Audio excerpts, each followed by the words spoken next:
you have a different perception now that, okay, Messi has come to retire here, right? And he's kind of making the rest of the league look silly because he's able to do this at the age of 37, right? So how can we get younger players in their prime to come here and elevate the level of every single team and to increase that perception of the league as well? Where now we're perceiving it as, okay, this is a quality league where younger players play. What Saudi Arabia is doing, Milinkovic-Savic is how old? 28, 29, right?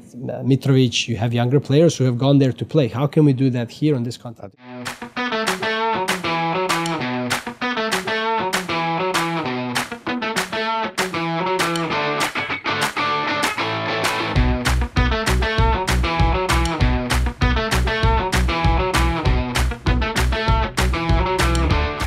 Today's guest is Petsa Ivanovic, U.S. soccer head coach at Barry University.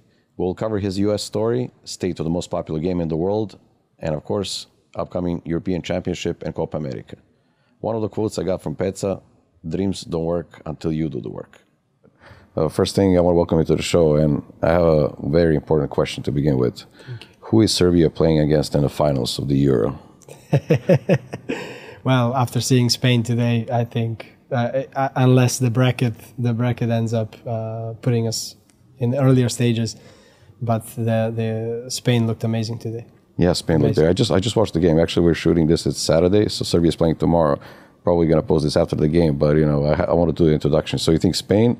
You have any other teams in mind? I'm sure France is going to be good.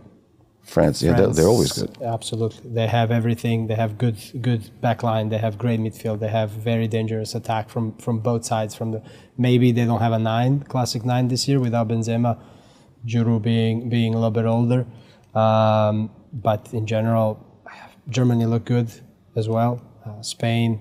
I'm sure there's going to be one team that's going to surprise, that's going to push pretty far. So hopefully, one more. I think even more important question: why is that team going to lose against Serbia in the finals? Because finally, we're going to be positive. We're going to support the team. We're going to get after them, and slowly, as we start getting results, as we usually do, we're going to support the team instead of trying to tear them apart like we did in the years past. I think even a lot of people are supporting. I mean, officially not supporting, but I think everyone is supporting. They are. But it always, you know how it is even with Novak Djokovic. Novak Djokovic loses a couple of tournaments, games, and people immediately start questioning him and talking bad. But that's just in our nature. But as soon as he starts winning, everybody tunes in, everybody's watching, everybody's jumping, right? And that's how it is with every sport. We start talking bad immediately about basketball, about water polo, about handball, about everybody. Right, when the results don't go our way, but as soon as we start winning, everybody's after them. Everybody gets in, and it's kind of that collective energy then that drives everything. Yeah, that's what we have been missing with the national team in football. With preparation for failure, I think that's our mindset. We like to think, okay, we're gonna lose, and then if something happens, we're great. If it doesn't happen, I told you. That's what it is. But I mean, we go back. We're either the best or the worst. There's no middle ground ever. Yeah. So definitely, who's the favorites? France, Germany, Spain. France, Germany, Spain, England. England, yeah, for sure. Pretty high up. I think Southgate made some very big cuts, big decisions with Maguire out, with Madison out. So I'm sure they have been successful in the last two tournaments as well. So I'm sure that Croatia is probably going to try to bounce back. I don't know if they're going to make it out of the group. It's going to be very tough now, but you have Italy, the current champions, defending champions. So they're very good at tournament play as well. So I think it's going to be, and as you could see in the first three opening games, high scoring games, lots of chances, lots of attacking, a lot of high pressure, open games. Even Scotland kind of set back against Germany, but it wasn't in a complete parking the bus block. It was more, as the game opened up, they started getting out of the shell as well. So I think there's going to be, I'm sure there's going to be a few surprises. But obviously, last Euros, England had the home advantage. Even though the games were played all over the Europe, England ended up playing all home games. So I think that's going to play a big role for Germany.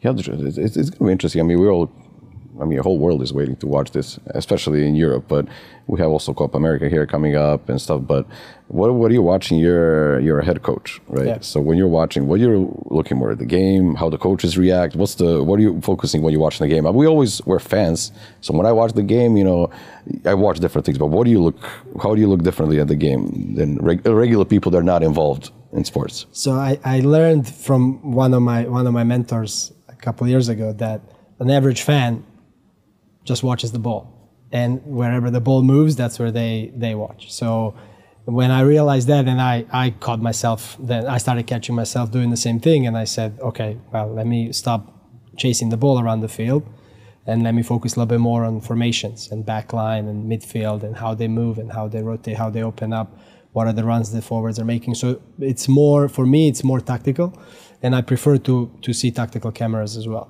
So a lot of times I won't watch the live coverage of the game. I have access to Y-Scout. I have a network of coaches who share the tactical videos with me. And then I watch more from the wide angle, big picture, everything, every movement that's happening from the back line all the way to the front line, rather than... There are a few games that I end up watching as a fan and just, of course, just see what's happening. But in general, I prefer to see the movements and to see what they're trying to do differently, and how to attract the opponent, to open them up, to advance the ball forward. I'm a big fan of De Zerbi, and I love Guardiola style as well. So a lot of good football, how football should be played instead of long direct balls. So I look for those things a lot. And how difficult is to implement when you see something like that, because you don't have the same level of players in your squad? So how, even if you have the top level teams, it's still difficult to implement all the ideas. So when you see something like whatever it's Messi doing, whatever is Guardiola doing as a coach, so you say, okay, I'm going to do this with my team. How difficult is it to just get that idea towards your team? It comes down to your patience. How many mistakes can you tolerate? Obviously, the lower you go down in the levels, the more mistakes there are going to be. So it's going to take a much longer time. Technical players can solve everything. And that's why top teams, they can play one touch, two touch, everything, and it always comes off. If you see, I think we are, as a national team, we're a little bit behind technically, especially I think this group of players in the back line.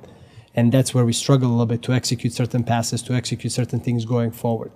Now in the midfield and up front, we have amazing players who can solve it, but when you don't have players who are technically superior, then you have to have a lot of patience. You have to do a lot of repetitions, and you have to adjust and adapt to them, and you have to put them in the best possible position.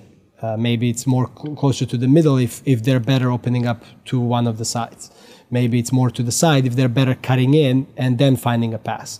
So it's a lot of mixing and matching and trying to find the right ingredients for it to work. We have that opportunity in college soccer that every year we lose a lot of players. Players graduate, players leave to transfer somewhere else. So it's almost always a new squad. We have a rotation of about 16, 17 players leaving the squad every single year. So that's new 16 or 17 guys that we have to educate. So we have certain patterns and certain things that we want to see, and we give them the tools to try to execute certain things. But in the end, when they get to the field, right, we have to be aware of their abilities, their characteristics, and allow them to fail many times before they can execute something that we exactly want. Or at times they have to change to do something that they prefer, that they like, that's easier for them. And then we accept that and then try to correct it as we go. But it's a lot of video analysis, a lot of repetition, a lot of practice, specific practice. I prefer to do a lot of opposed practice with what the opponent is bringing to us. So trying to already paint the mental picture in players' heads. Where is the pressure going to be coming from? How fast is the pressure coming? Is it 2 players? Is it 3 players? Is it 6 players coming at our back line? How can we bypass the pressure? So already in training, leading into the games, allowing the players to already experience it. And there are times when we put 12 players for the opposing team to make it even more unrealistic, so that when they come in the game, the space is bigger, they have a little bit of second more time and things like that, so that they can execute the things that we want. Yeah, that's amazing. So many ideas. You don't see, you just see whatever watching on TV. Oh, pass them the ball, do this, do that. That's not that easy. You're just gonna get to the game preparation. Especially you have kids. I mean, younger guys. You have to educate them. They're still young. What do you do when you first meet your team, new guys, or they're just coming into your team? Do you separate all of them? You talk to them as a group. What's your advice to them? How do you approach that? So we try, when we bring the players on board. In our case, when we recruit them, when they go through the whole recruiting process, we try to immediately start video sessions with them. So we already 2 months. We had a video meeting this week actually with 17 new players. And we split it into phases of building phase, attacking phase, and then defending phase. And we try to educate them before they even come to us, so that they come with knowledge already, so that all the new guys can be compared in those first days against the guys who have been with us for a few years. A lot of coaches like to do testing first day and fitness and conditioning first week. I like to schedule games. If not first day, then at least second day, so that then players have to do all the fitness, all the hard work on their own before. So they have to come prepared. They don't have to be 100% on day one, but at 80, 90%, they can still play an effective game, 30 minutes, 40 minutes in the preseason. But they take care of all the fitness work. And then when they come, we can focus on playing and tactics. Yeah. So we try to educate them during the summer. In our case, because our summer is off, with videos, with a lot of clips from the past, from the professional games. And then they come with already knowing, okay, this is what I expected of me. And then we get on the field. They implemented first game, lots of mistakes. We corrected during the week. Second game, they already started doing better. By the third game, that already looks like something. How are you adapting, when you play professional soccer, football? So when you have your coaches, how different are you right now compared to them? And you have to, I'm assuming you have to adapt all the time, because generations are changing, people, mentality is different. How different is it right now? It's completely different. Completely different. Tactically, the game has evolved so much, especially since Guardiola has taken over and introduced more of a chess game than just, okay, can we be technically and physically superior? Because a lot of teams have dominated European and world football in that aspect.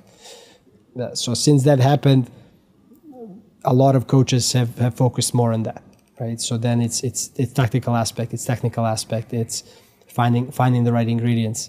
So it's coaches back in the day. It was, okay, guys, we're gonna go play. Give it your best. Let's get the win. Fight for each other, and let's leave here with 3 points.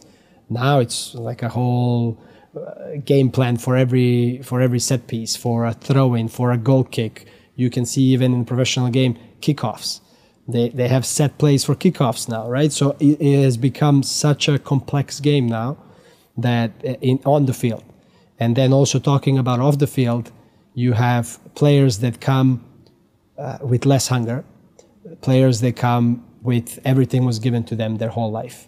I watched the interview from the Croatian coach who was in West Ham, Bilic, and he said he was 18, 19 years old, and he was the older Croatian coach. He passed away. What is his name? Osim. No. He was in 1998. He was their head coach in France. Anyway, so he came to his house and he said he said hello to my mom, to my dad. He said the first thing he did was walk into my kitchen, and we went after him and, okay, what are you doing? And he opened the fridge, and we said, what are you looking for? Do you need a drink? Do you need something? He said, no, I just want to see how much food you have in the fridge.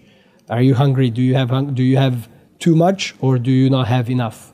Right? And he said, once he saw that the fridge was mostly empty, he said, okay, I'm going to take it, right? So you have new generations of players that their parents drive them to practice. Their parents carry their backpacks. They have amazing cleats. They have all of their games filmed. They have highlights. They have everything. And they live in this bubble, right? And it's from that side, then off the field, also you're dealing with a lot of mental aspects of the game that you didn't have to deal in the past. Our coach, when I was younger, just used to tell us, all right, guys, this is it, this is the lineup. Now you have to have a meeting with every player. You have to make sure they're good. You have to make sure, which obviously from that human side, you got to develop the connection, the rapport with every single player. But now it's so exaggerated that Players get their feelings hurt really fast. You cannot be direct. You cannot be honest. You have to find ways to work around it, which presents a lot of challenges. Yeah, I can imagine. I mean, there's so much new stuff, and people are more sensitive to them. And then you grow up in some different era of how people act, especially in different country. I mean, how difficult was, go back when you first came to US, and you're like, how long it took you? We probably had the shock. I'm like, oh my God, I'm a different country, I'm experiencing different things. How long it took you to? I was like, okay, I got used to it. How long it took you to get used to it? It was especially coming to a much lower level. I made my professional debut in Serbia at 17, played in the second league in Serbia for a season, third league for half a season, and then I came to second division college soccer, which is probably comparable to maybe like regional U19 league in Serbia. Right, so going from playing with the pros for 2-3 years, guys like Ede Višinka, Zoran Drakulić, guys who had international experience, Red Star Belgrade, Japan, Korea, players like that, sharing the locker room with them, to then coming to college soccer, it was a huge shock. And then also coming from an environment where everybody tells you right in your face what they think, how it is, and then coming to the environment and now having to be not just adjust to a lower level, but also to players who they've never heard anybody be direct with them. And I made so many enemies, on my team that, there was a lot of things, a lot of mending I had to do after every practice and after every game, because I was, just going at people because that's what I was used to. And that's just all team talk. It's not like you having nothing against them. That's how we do in sports. In our environment, that's normal, right? Where we come from, and you just get on with it. But here, it was a lot of learning, a lot of adjusting, which then helped me become a better coach and also have that sensitivity of, okay, this player I can approach in a direct way. I can tell him, this guy, I have to wait until everybody's out of the room, and then I have to talk to him softly and nicely and kind of first start about something else and then lead into it to get him to understand and to get the message through to him. That management, people forget about that. That's like a number one thing. They always say great coach, but managing all how many people you have in the room, all the squad and the assistants and staff, and you have to make sure everyone's gelled. Yeah. We have 40 guys, 40 players on the roster, plus 6 or 7 staff. So that's 47, almost 50 people when we involve the medical staff as well. And it's daily, every day. So the more I can offload, the more I can delegate to my medical staff, my assistant coaches, my strength and conditioning coach, the better it is. Because then the players have the outlet for somebody else to hear them. They have the outlet to hear from somebody else. Somebody else can be tough with them. Somebody else can be soft with them. And it helps a lot, especially when the group is that big. So if you think still it's a good idea, how old were you when you came here? 18. So you think still it's a good idea for someone to come this way, and how different is if you come right now comparing to when you came here? I think it was the best decision I've made. Coming from Serbia, right? We know how things are done in Serbian football, and I was able to experience it very early in my life. I remember we played a game I'm going a little bit off topic just to paint a picture, but I think we played U19, the National League of Serbia. I was 2 years younger, so I played with the generation 87, and we went to play against a team from Belgrade. And the coach comes in the locker room and says, he's putting the names on the board and putting the lineup, and the goalkeeper is playing forward, the forward is in goal, the left wing is playing as a center back, and we're all scratching our head. What is going on? He said, guys, if you want to leave here today, it has to be 3-0 for them. And I'm 16 years old at this point, right? So you start experiencing things early and you realize this is not the environment I want to be in. This is not, right, the football I want to play. So then Professor Miljan Grbovic from Belgrade, his son was actually coming to America because Sheila had some good connections here in the US, and he came to Apatin to train with us for a year before. And I sat down with them one day and he said, hey, you really need to hear this and see what resources they have in America, what conditions they have, how they play, what the university setup is like, because it's really going to help you expand your development. A lot of players are underdeveloped still at the age of 18, 19. And you know how, especially in our football, it's very cutthroat. At the age of 18, if you don't sign a professional contract, the chances of you making it are very slim. You're pushed to a third division, fourth division, and you're playing in local villages and clubs for low money. You can get lost there, no? Exactly, and that's where a majority of people get lost. So having the college option, right, expands that levak. How do you say? Let's say you have more opportunity here. Absolutely, right. It opens up more doors here and allows you another potentially 3 or 4 years of development, right? Because a lot of guys are still underdeveloped at the age of 18. A lot of players get missed because players, especially nowadays, from other countries get signed, players that are 27, 30 years old with good experience. So this allows you another 3 or 4 years in a very safe, very professional environment. Universities have amazing resources. Every professional team that comes from Europe in the summer ends up training at one of the universities in California, in North Carolina, in New York, even here in Florida. We have the opportunity now to host some of the Copa America teams. We had an MLS team in January, Sporting Kansas City. That tells you how good our resources are, how good of conditions we have. Not just pitches, but also weight room and a pool and the medical room. All facilities there. Everything is in one place that's called campus. Right, so when I learned about all of this, I said, "This is amazing. I have to go." So then I hired an agency to help me out, and they said, "Okay, no problem. You have a great experience, great CV. Your English is good. Your grades are good. So it's not going to be a problem. We're going to find you a top level school." So they end up sending me to the worst school in the country. 2007, the team that I came to in 2008 lost every single game. Every single 17. Talk about the start. 17 games, 17 losses. And so it was a complete disappointment. But again, the resources were amazing. The support was amazing. Facilities were amazing. So I said, okay, I'm here now. There's no plan B, right? I burned the ships. I didn't sign the contract in Serbia. I came here and there was no going back. So at that point, I said, okay, I'm going to work hard here and figure out a way to make it to the next level, which was, I was in Division 2. Let me try to make it to Division 1. And then 2 years later, the team ended up getting better. We won some games. We won some individual awards.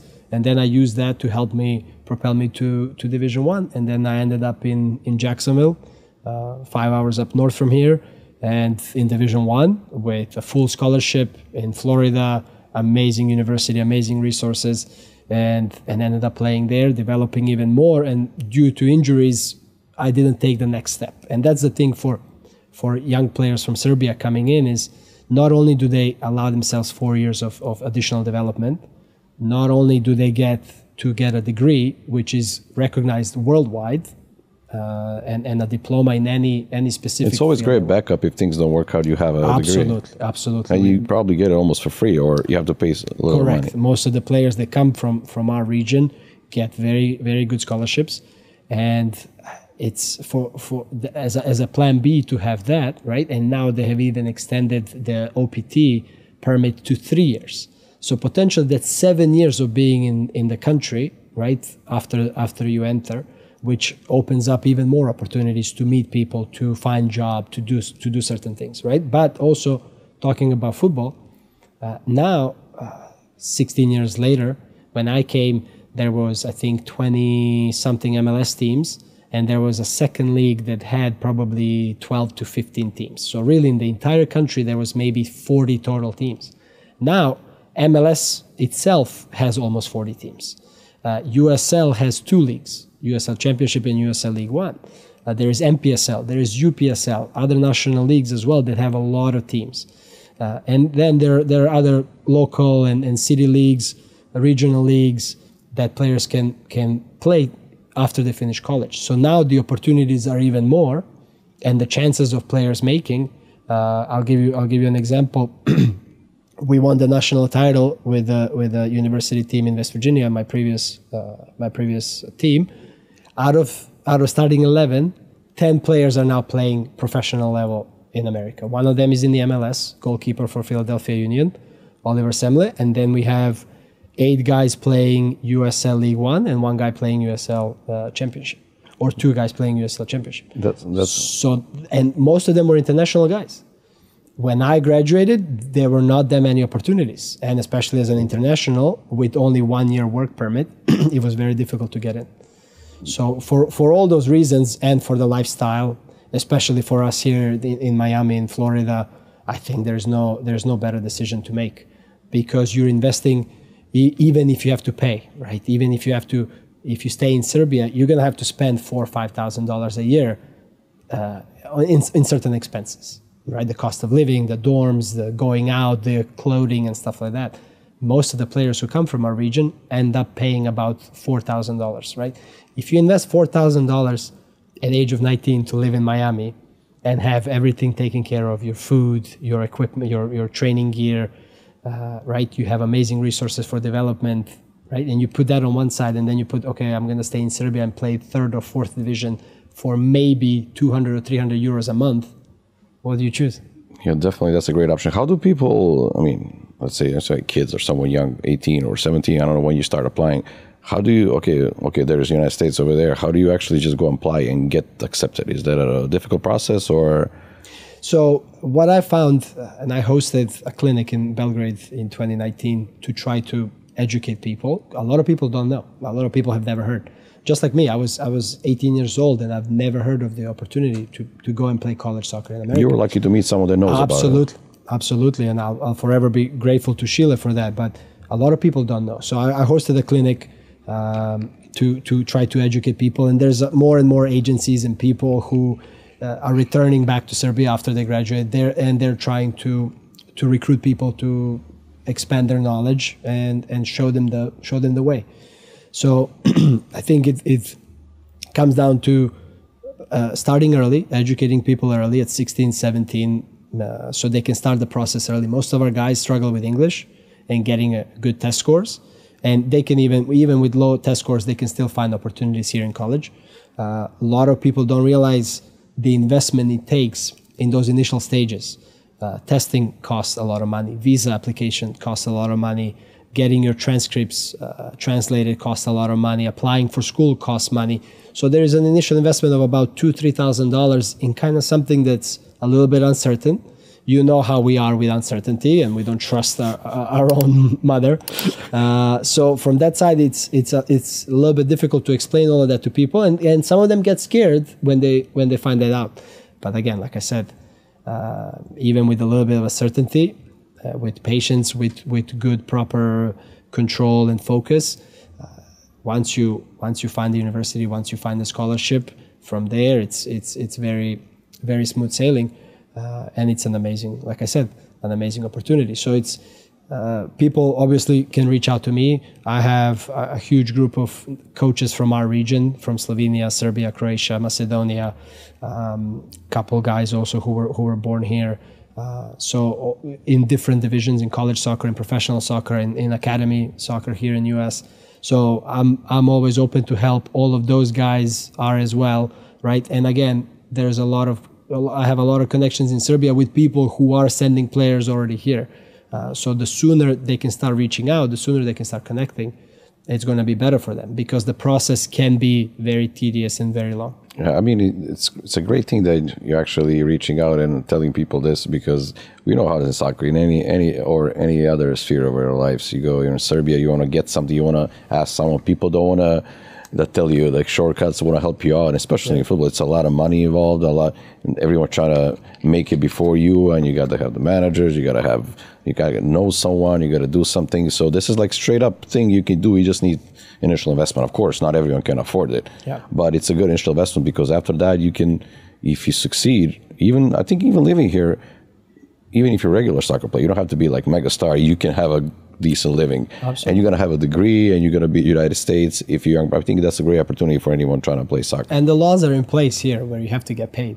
Yeah, it's not like in Serbia where we're getting relegated, forget about your money. Or we might pay you in 3 months or 4. Absolutely. I was in a situation where I was told, okay, if you don't go to US, we will pay you out what we owe you. If you end up going to US, forget about it. They're like, we're gonna have money there, so we're not gonna pay you. So I said, okay, thank you very much. I'm leaving. So what do you communicate? I guess you have a lot of people, a lot of your friends, or lot of coaches in Serbia. When you talk to them, what's the communication? What do you do? Like when they ask you how is it over there, and then when you ask them how is it over there, what's the main topic? The main topic, I think, it's always resources. It's always money, right? Because they cannot understand how can a college coach in America, university essentially coach in America, make more money than first league level coach in our country, right? Professional coach. So those are the topics, and then a lot of them really don't know anything about university soccer. In our country, that's not the case. There's no universities that have football teams, maybe one. But just learning, I have a lot of video resources that I send to them, a lot of presentations that I send to them to try to educate them. And then once they see it, they say, how can I come? That's the first thing.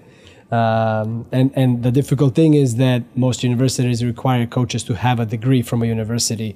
That's one of the main requirements. So that's where a lot of our coaches cannot get in. But usually the conversations go in that direction. So that's, I mean, coaches improve. I mean, United States improve. MLS is number one thing here. Yeah. Like 10 years ago, 15 years ago, you can see it constantly improving. How, in your eyes, what's different? When we watch Premier League, you watch Serbian Super League, you watch whatever league in Europe, it doesn't matter. What's the main comparison? What do you see that we don't see in MLS versus Europe? It goes back to execution of the players. The speed of the execution and decision making.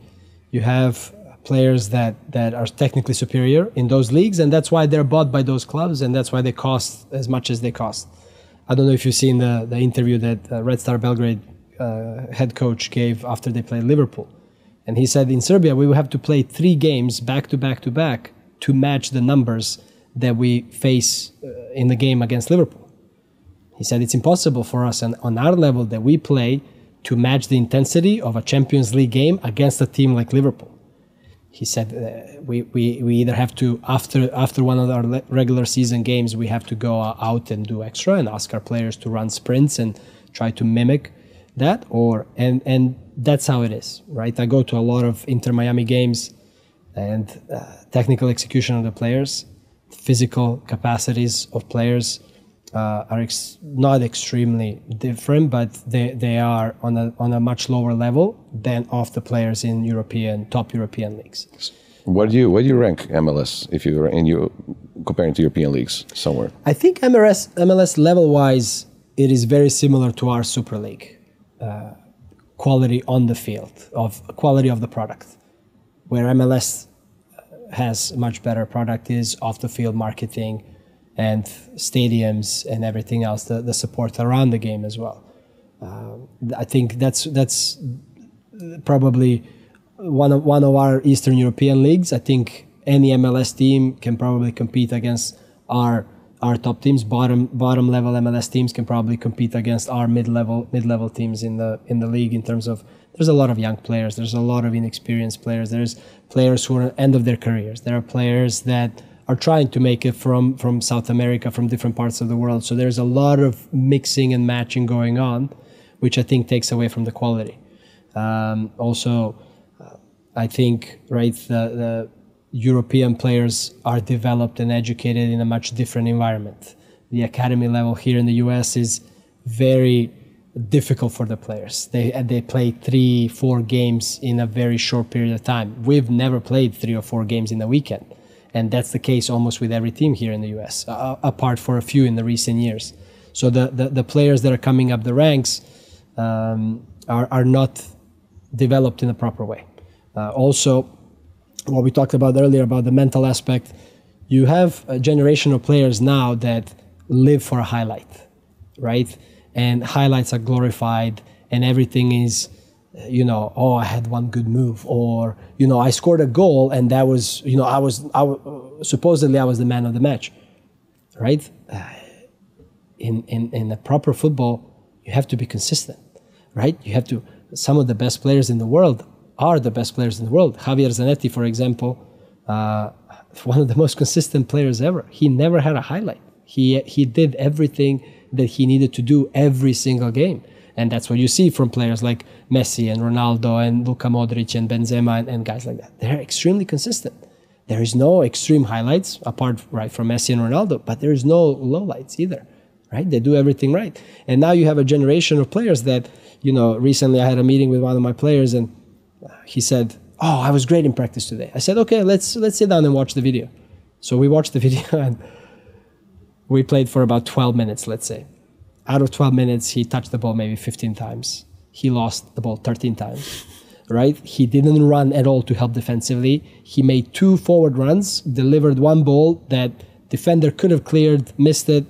They ended up scoring a goal, and then he took a shot from a very difficult position that snuck in. So he scored a goal and had an assist out of 15 occasions, right?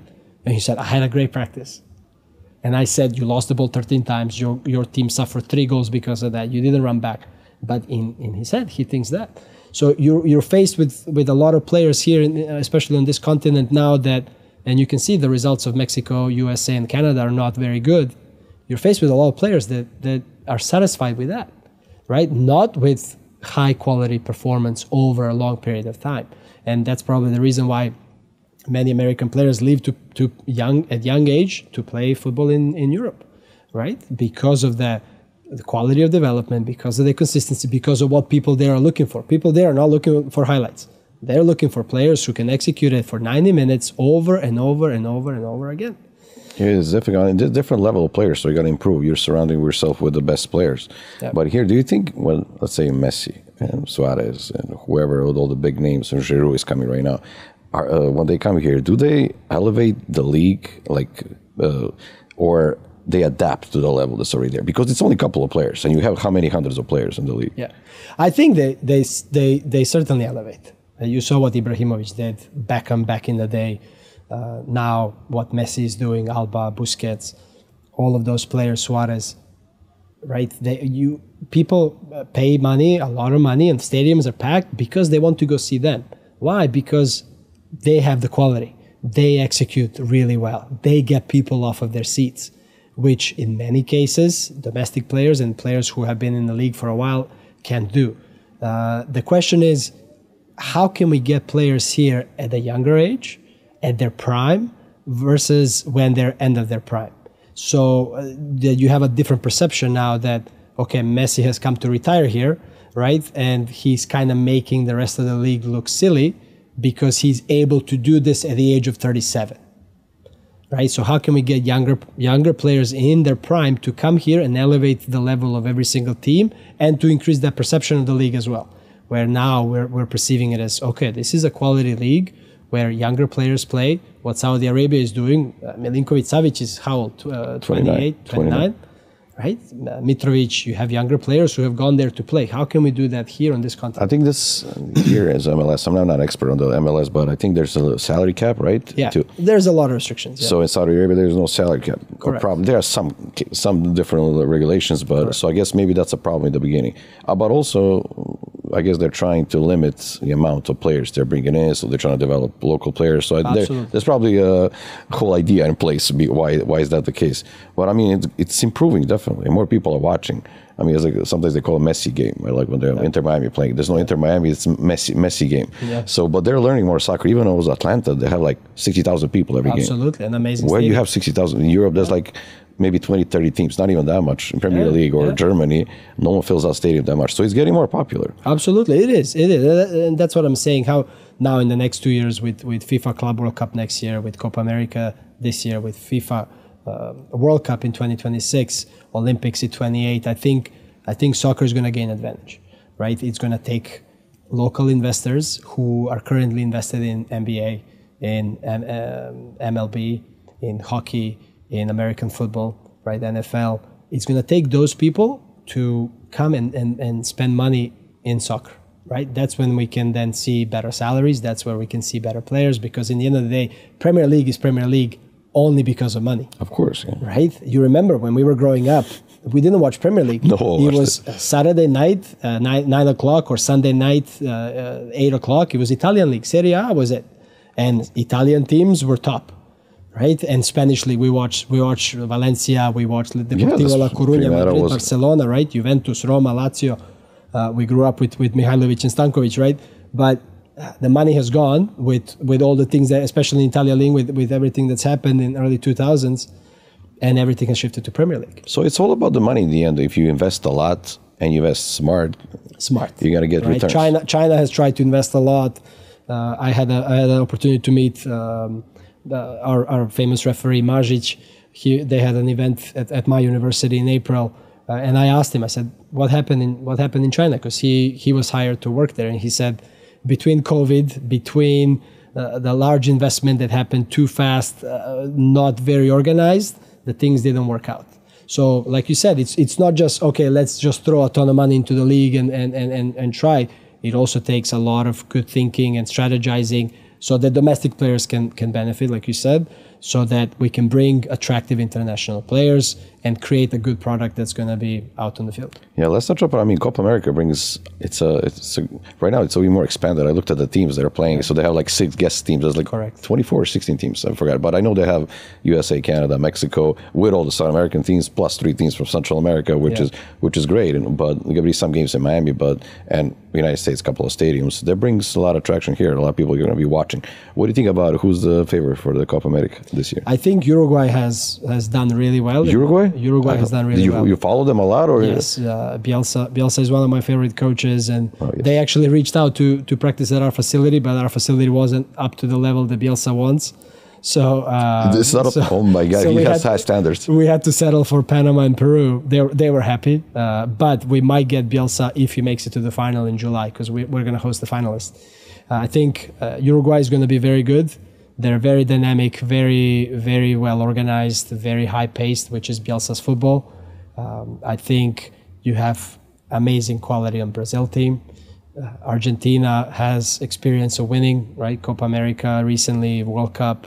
They still have a very positive Messi effect. If the final is in Miami, the stadium is going to be colored in blue and white because of all the Argentinians here. So you have those 3, and then you saw Colombia played really well the other night against United States. They can be a surprise. I'm hoping the United States does well, mainly for the benefit of fan base, for the growth of football in this country. Right? It's been on and off and on and off, and the results are not doing good.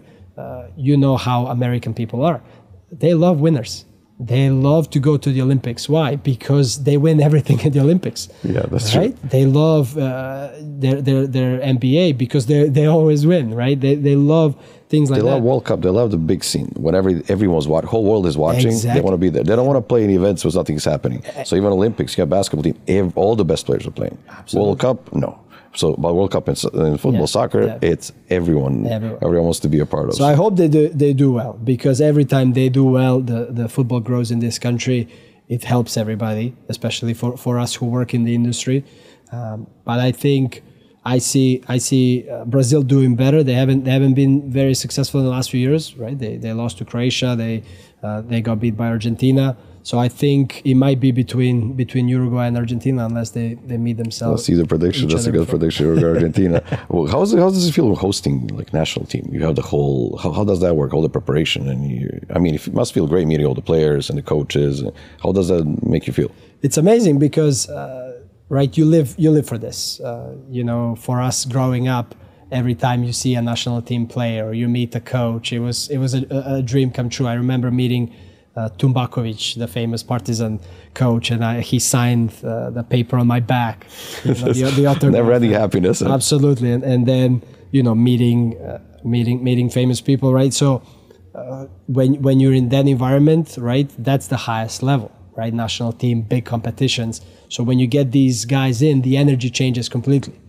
Everybody breathes in, heavier. Everybody's excited. And for me as a coach, there's a lot of learning opportunities, because most of those high-level coaches, opposite of what people think, they're very willing to share. They share their ideas. They open up. They let you watch their practice session. They allow you access in.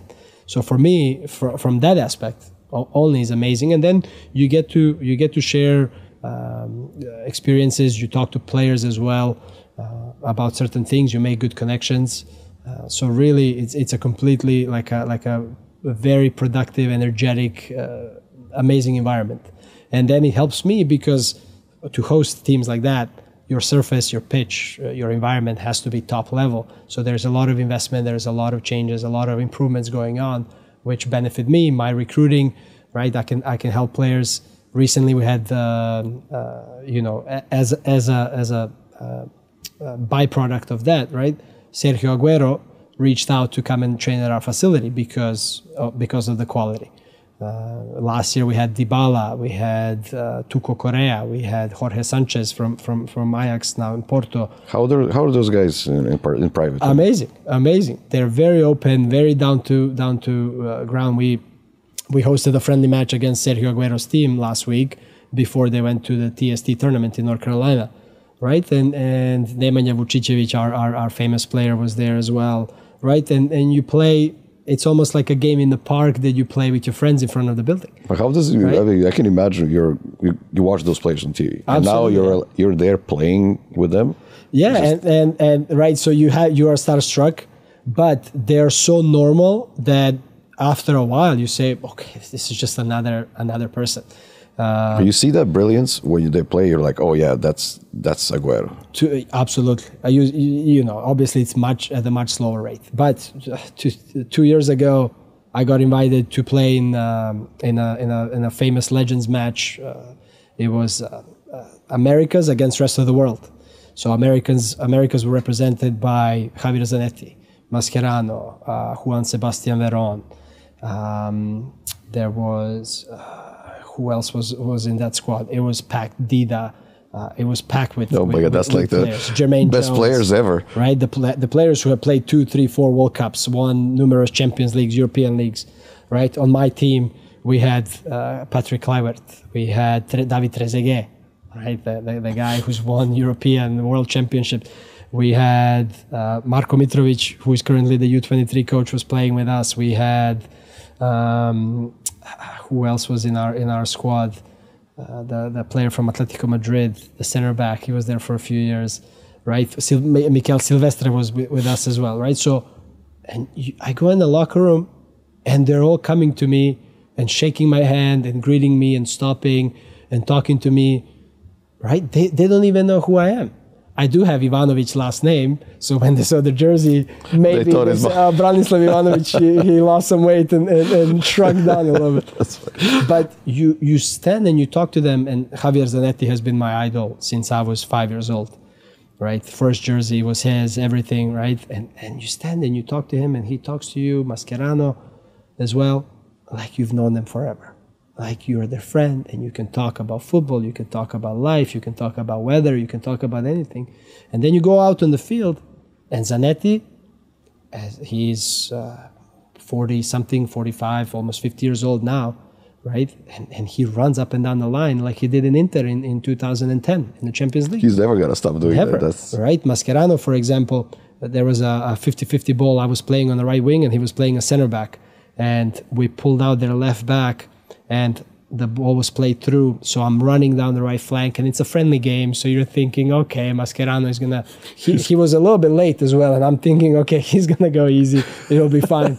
Next thing you know, I'm rolling on the ground, 5-6 laps, I'm on the ground. He hit me so hard with his shoulder, I thought, okay, come on, this is not a Champions League final, this is a friendly game. For him it is. Right, but they still approach it that way, right? And that's how Aguero is. We have this 2 days ago, I was kicking around with Jack Harrison, who plays in Everton, right? And he's, for our audience, he's a player who came here. He was Manchester United product. He played for their academy. Came to high school, not to college. He came to high school first. Spent 4 years in high school here in the US. Ended up getting a college scholarship at Wake Forest University. And then from Wake Forest, he was scouted by New York City FC. And after New York City, Manchester City Group got him, and then he was in Leeds, and now he plays in Everton, and he's valued at, I think, £20 million now. A player who went through all the levels of soccer here in the US. You think it's? I mean, right now you said it looks like a good option. Even you can come through US and go to Europe.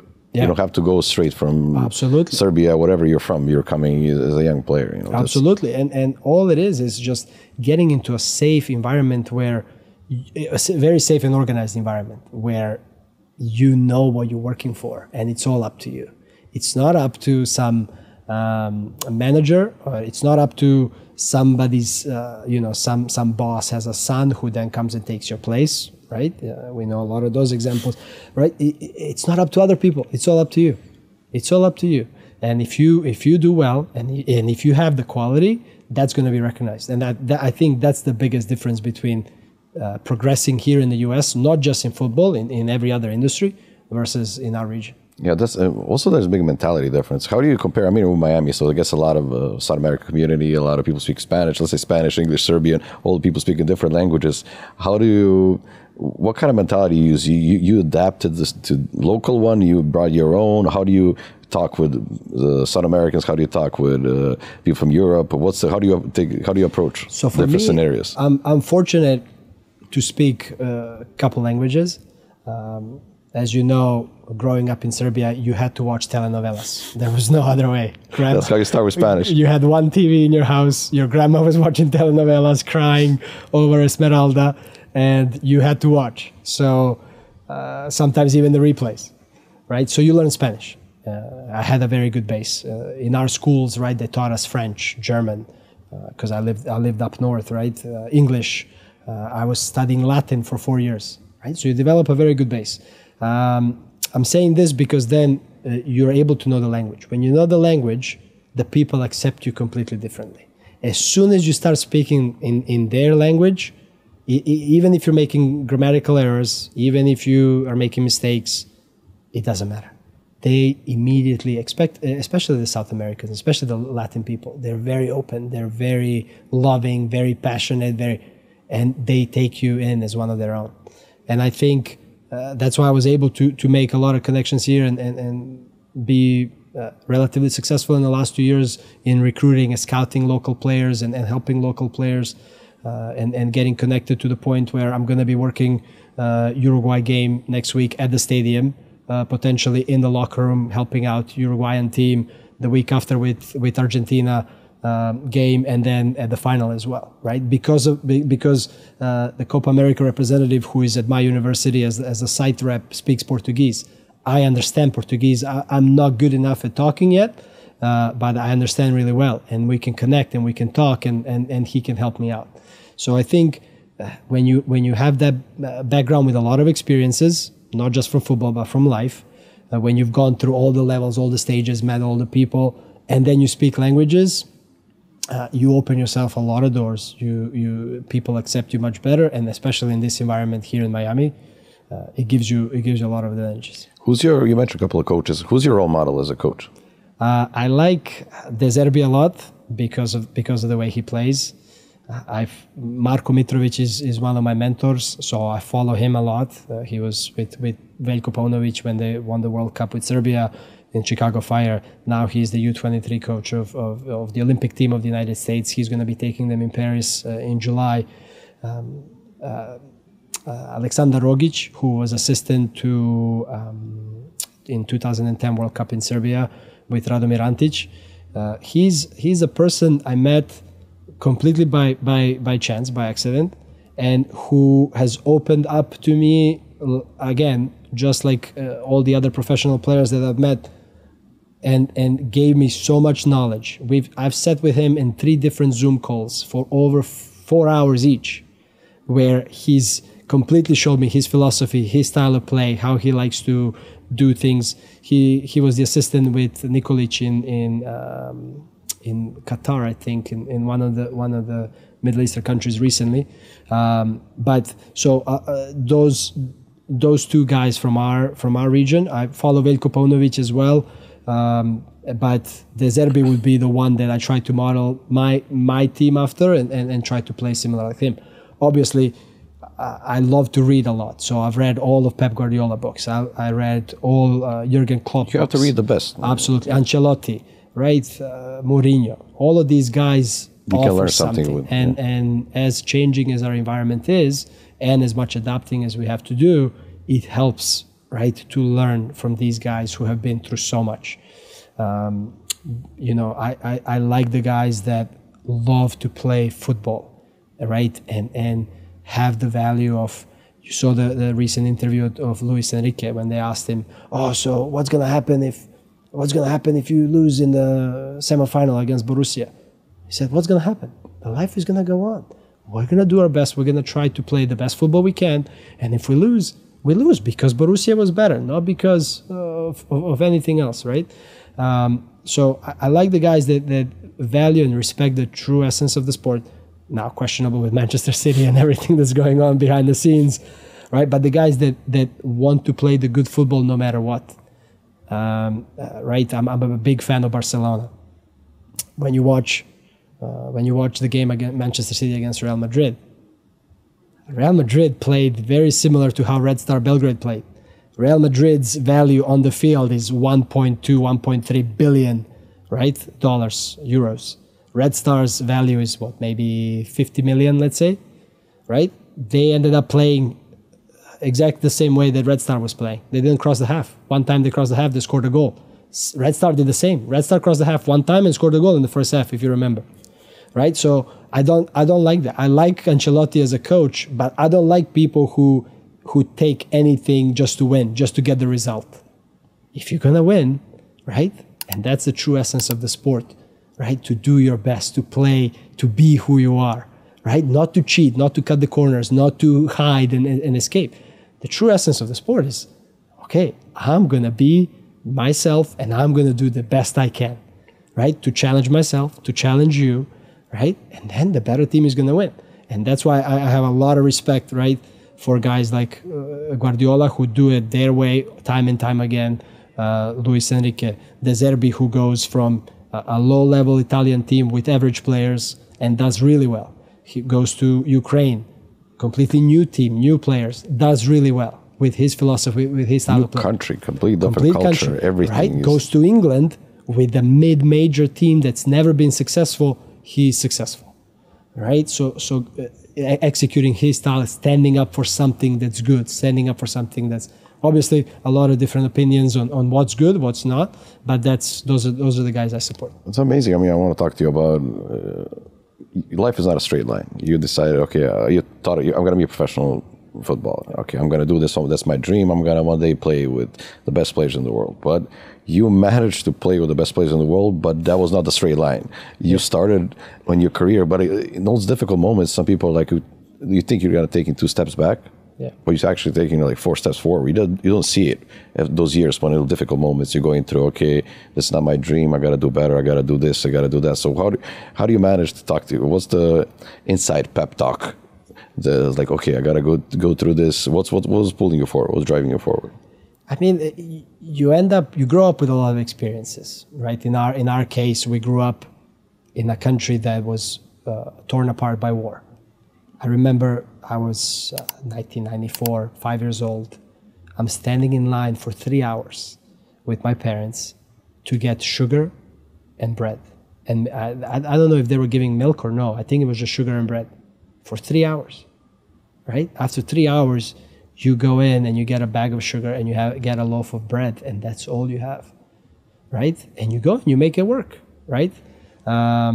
You manage, right, to find a way, and that's my motto, is find a way, right? So then you go later after that, everything that comes in life, right, you have something to fall back on, right? And you're thinking, okay, I lived on bread and sugar for several years. I can make it through this, right? So you guide yourself with that, and then the more experiences you collect, right? I left home when I was 12 to play in Mladost Apatin, who at the time was one of the richest clubs, best resources in the country, amazing fields, great investment, right? So at the age of 12, you're already independent. You have to start fighting for yourself. There's no parents, there's nobody there, right? My dad never came to one of my games to watch me play. I was on my own, right? So you start building an armor. You start gathering experiences. You start fighting for yourself. You start learning. You're surrounded with pros. You're watching how they act, how they behave, what they do, right? Then at the age of 18, you come to United States. It's a completely different environment, exactly not what you expected. And then again, you go back and you say, I lived through much worse things in my life. I can make this happen, right? I remember I made this was the second division in Serbia preseason. I was 17 years old. and summer preseason. And we ended up playing against, I think the name of the team was Rabotnički from Macedonia. They were preparing to play the first round of qualifiers against Red Star Belgrade. So they came to play us. And I was 17 years old. I was on the bench first half. I come in second half. I score a goal. I play a great half of football on the senior level. And I'm flying, right? I'm thinking, this is it. You know, I got it. Three or 4 days later, a Bosnian team comes in, and Stanislav Karasi was their coach. I don't remember which team it was exactly. They come in, and the coach decides to start me in this game because I played so good in the previous game. So we're talking 4 days after, right? And I have the worst game ever. And he pulls me out at the halftime, and I go and I'm crying, right? You know, a couple hours after, 4 days after the previous game, when I was smiling and happy and the happiest in the world and thinking, okay, I made it. Now you hit the rock bottom, right? And then again, it's sports, right? You have to lift yourself up. You have to continue. So when you experience all those things, you say, I just gotta keep going, right? My dream, well, I told you, Zanetti was my idol, and my dream was to meet Zanetti. Right, it happens that I didn't get to play against him or meet him on the field as a professional, right? But through coming to America, through playing, suffering, coaching, doing stuff, doing all those things, making the connections. I ended up. How do you when you're okay? You managed to be a footballer, and then you said, okay, maybe this is not for me. How do you take that hard truth? It's a bitter pill to swallow. It's like, okay, I'm young, I can still do this, but maybe this is a better thing to do, to get into coaching. How do you make that decision? So, a lot of people have a lot of negative examples from people around them, but a lot of people have a lot of good examples, right? I can tell you hundreds of negative examples that my father has given me, right? With all the wrong things he has done in his life. But, right, I can also tell you 100 good examples, not from him, but also from my brothers. So my brother, my middle brother, because I have two older brothers, he was an extremely good soccer player. He was very similar in the style of play to Dejan Stankovic. And I think if mentally he was a little bit tougher, he would have probably made it, because he was projected to be, playing for the senior team, and he was doing really well. When we were young, he was much better than me. At the age of 18, being as good as he is, he decides to stop. He says, I'm not playing football anymore. I'm going to become a doctor. And all the energy, right? He was eating properly. He was waking up early. He was doing push-ups before bed, abs in the morning when he wakes up. Extreme diet, top shape, right? From age of 10, right? Everything right. All of that energy and focus and things that he was doing to become the best soccer player he could, he converted into becoming a doctor. And now he's one of the better doctors in Serbia, right? But so learning from that example of, okay, this is not something that worked out for one reason or the other. Now I'm going to take all the energy, all focus, all effort that I can and put it into this. And that's how I was when I realized I don't have the paperwork. I'm not going to marry somebody, which a lot of people in this country do, just to get the papers so I can play, right? A couple injuries, no paperwork. Okay, so I have to find a different way. You put two together.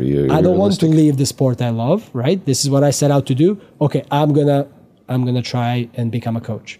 And I did, first I was a volunteer, then I was a graduate assistant coach. I got my master's degree. Then again, we started working with younger kids, with older kids, with everybody, different levels, different experiences, coaching diplomas, everything. And then, right, I was fortunate enough to end up in Division I, which is the highest university level here in the US. Fortunate enough to win the national title with the team, which then allowed me, 10 years after being assistant coach, allowed me the opportunity to become the head coach myself. That's amazing. I mean, we'll go back to Euros. This team, I'm assuming you met our national team coach. Yes. What was that experience? It was great. It was a game, Charlotte against Sporting Kansas City. Sporting Kansas City was training at my facility in January, and they invited me to come watch the game against Charlotte at Florida International University. So sporting director of Charlotte is Zoran Krneta, our Serbian guy. So Zoran said, hey, I'm up in the stands, come sit with me, let's watch the game together. So my assistant was with me and we're walking up the stands and I see Zoran is sitting with some people. So I'm walking up and I said, hey Zoran, how are you? And I look over next person and it's Pixi and Bratislav Živković.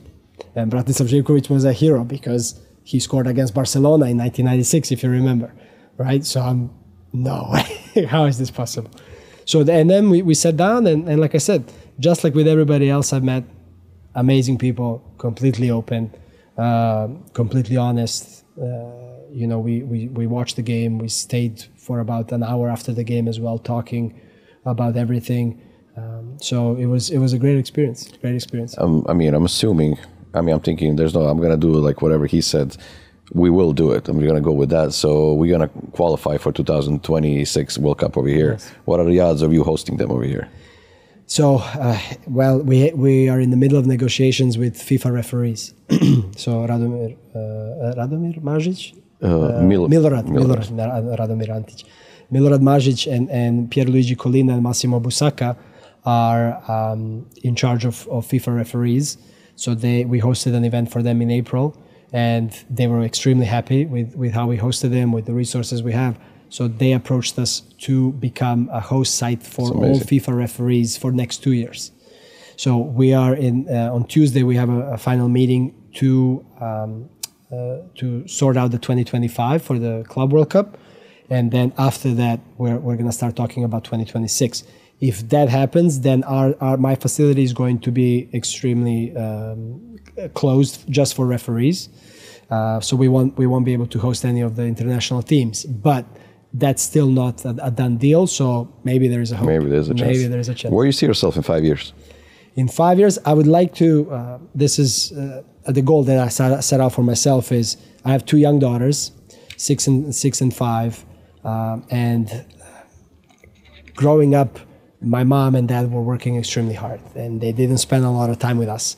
So I promised myself that I'm going to try to be involved in my children growing up as much as I can. College coaching allows you that opportunity.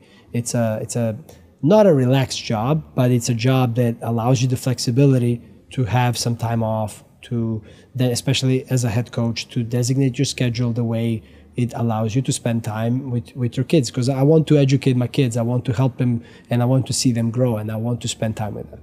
So them being 6 and 5, I think at the age of 11, 12, the kids come to a stage where mom and dad are not needed anymore. They have their friends, they do their things, and they want less time with you, more time with their friends and their things. And I think that will be the time, right, in the next 5 years when hopefully, if the opportunity presents itself, if I come to that level where I can make a step into the professional game. That's amazing. Hopefully, I'm assuming you're going to do it with your dedication, everything you went through, and all the people that you're meeting, they're sharing their experiences with you, learning. There's no way you're not going to make it. So tell where people can find you. Instagram, social media. I think I'm going to put the handle on the description. Yeah, Petsa4 is Instagram. That's the one I use the most. I've fallen into the trap of social media. I don't have Facebook on my phone. We're all guilty of that. My wife keeps reminding me, you do have Facebook. I said, I don't have it on my phone. That means I don't have it. So yes, but email, I can leave my phone number. People can reach out from Serbia, local people. Like I said, I try to help out. I try to help out. You can't help out whatever you want. Exactly. A lot of people reach out from our area, from our region. We have signed one Serbian defender finally this year.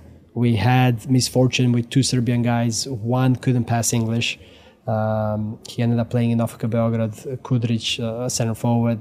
And then we had a Serbian player from Kosovo who was denied visa because his English wasn't good, apparently, even though he passed with amazing grades all of his English exams. So we had misfortune in the past with two guys from Serbia. Now we have Uroš coming from Belgrade, and we have a Slovenian center forward as well, whose uncle, I think, is the owner of Rakia, our restaurant here in Miami. We're all connected. So we're going to have a good other. fan base. Yeah. So anyway, people can reach out. I'm completely open for conversations, for guidance, for connecting him with other Serbian coaches who are here in college soccer and in professional soccer as well. So, that's amazing. I really enjoyed this conversation. Thanks again for coming out. of course. Thank you. Thank you, guys. Thank you.